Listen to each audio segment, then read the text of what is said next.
After years of favorable macroeconomic conditions, Africa finds itself at a pivotal juncture, grappling with shifting geopolitical fault lines, climate challenges, and the disruptive force of artificial intelligence.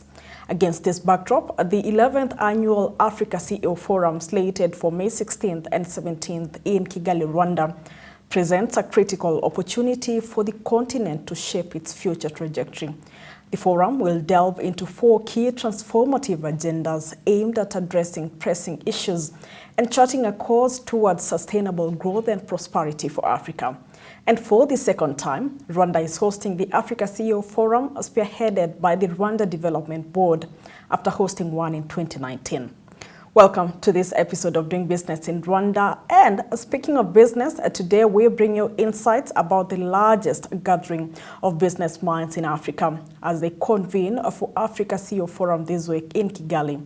And joining us now is Adrian Fielding, the director of ACF, and I'm your host, Flora Limukia.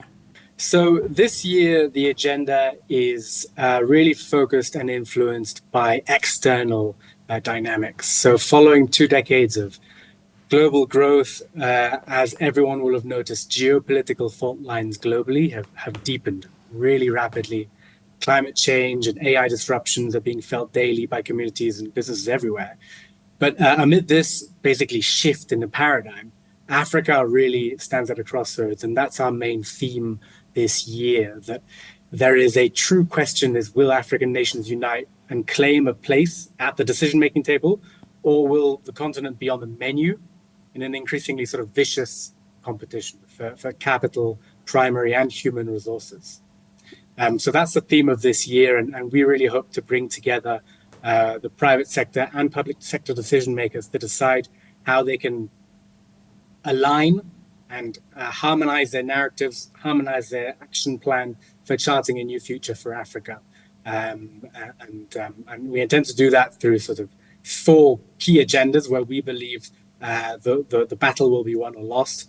That's taking a long, hard look at ourselves in terms of governance.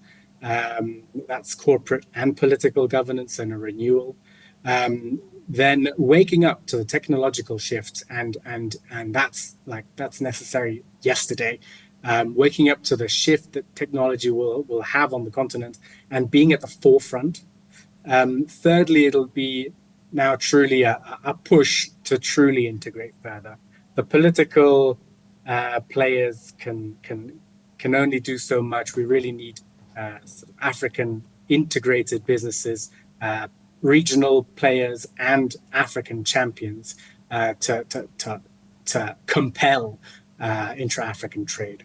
And then finally, financing. That's the obvious one where in such a tough financial environment globally, perhaps it's time to look internally and look at what domestic resources can be mobilized better. So those are how we're going to address the issues at hand.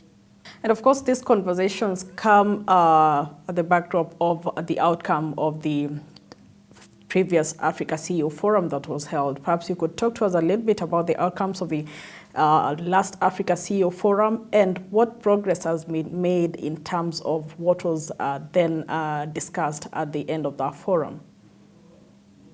So last year's forum was very much focused on projecting African influence beyond Africa's borders, and the way to do that being to leverage what we called the African champions, effectively the billion-dollar revenue African companies. So you can think of the likes of EcoBank, you think of the likes of Access Holdings, you think of the likes of OCP, and those are really the sort of the champions of Africa abroad.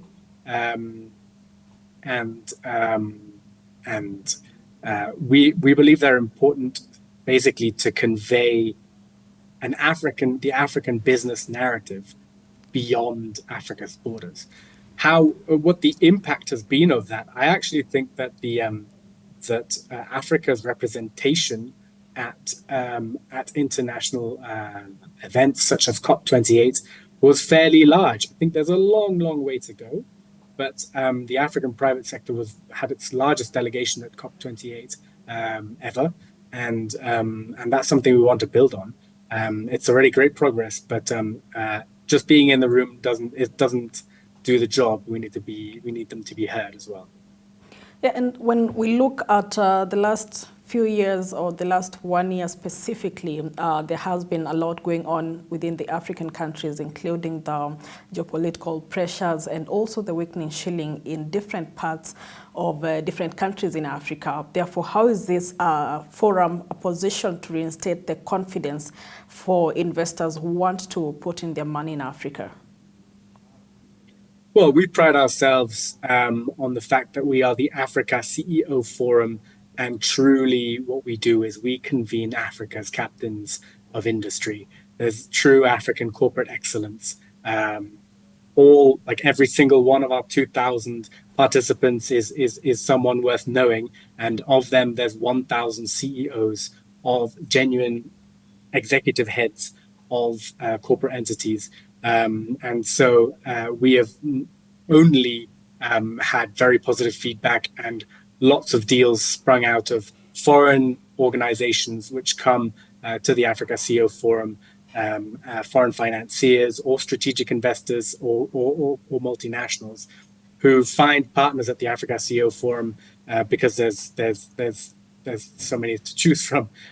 So in that sense, the Africa CEO Forum is a great window into African corporate excellence. Yeah. And talk to us a little bit about the conversations around climate change within the forum, and what is it specifically? Because we've been having these conversations for long, but really right now it feels like it's a moment to move from this conversation to actually solution-based conversations about the issues of climate change and climate mitigation within Africa. So absolutely, I think that's a really important discussion to be had, simply because there are more than one African voice when it comes to climate change. The African Climate Summit last year was really great at convening several perspectives on the matters of loss and damage. But in terms of global expectations of African energy demand, I think that is just a message that needs to be hammered home again and again and again. The African private sector and the African continent is going to grow in prosperity. It's going to grow in energy demand as a result. And basically, no low energy country has ever achieved prosperity. So it's clearly an obvious issue that needs to be addressed here. So what our main message here is that the African private sector, African business, needs to be able to convey that message by having a seat at the decision-making table, just like major multinationals from other parts of the world are given a say and given a voice at major international climate events and summits. The African private sector should as well. That's our position on that. I think there is a unity to be achieved if there's change to be achieved, and it comes with a narrative push and a mentality shift which hasn't been heard and recognized beyond African borders yet. What are some of the conversations that will be dominating when it comes to matters financing, and specifically focusing on Africa being able to actually finance most of its project apart from depending on probably borrowing loans from the western parts of the country and other global sectors? Yeah, absolutely. So clearly in a high interest rate environment, as it is today, borrowing is even less attractive. So we absolutely are financing, and financiers are a very large part of this forum. A large proportion of the let's say 25% of foreign participants are development finance institutes, are large strategic investors, are large multinationals who are looking to make investments. So we really encourage long-term investments in the continent. A second element of that is obviously domestic institutional capital mobilization, which is perhaps in the last year and a half to 2 years a key focus, and will be at the summit this year, is that the idea that African pension funds, African sovereign wealth funds, African insurance funds should deploy greater proportions of their savings into African bankable projects. And that brings me to the third point, which is bankable projects. We have lots of African actors represented here who are in the job of preparing projects for investment. And that's the third element here. None of this can happen if a project is not bankable, if its feasibility study is not done, and if it's not de-risked. And so those are the three elements that we're really looking at here. And Adrian, as we wrap up, what are some of the potential outcomes that you expect from this forum this year? So we are really hoping that we can, most importantly, everyone comes here to network. So what we do is we convene amongst captains of excellence, captains of industry, and true sort of corporate excellence, and the public sector, as well as with some development actors, to create partnerships which perhaps never would have been established. So crucially, we bring a large delegation from Francophone Africa to an Anglophone African country. We have about 50-50 representation, which is rare in these summits across the continent. So I really hope that we basically create partnerships. But the second most important thing is, I think, the hopefulness and the idea of innovative ideas are out there, that we can propel growth through new industries such as sports, and with new actors such as philanthropic actors. There are always new ways out there, and those need to be identified by Africa, for Africa. And that's really what this is intended to facilitate. So we hope to see lots of investment deals come out of it, but also a bit of a narrative shift, as I said, for even almost advocacy beyond African borders, to show that Africa is ready to take its place at the decision-making table. This 11th edition of the Africa CEO Forum presents an opportunity to promote Kigali as a place of choice for major international conferences, create a platform for dialogue between the private sector and government, and also give an opportunity for business executives and government to discuss how each can collaborate to make successful business ventures and contribute to the economic development.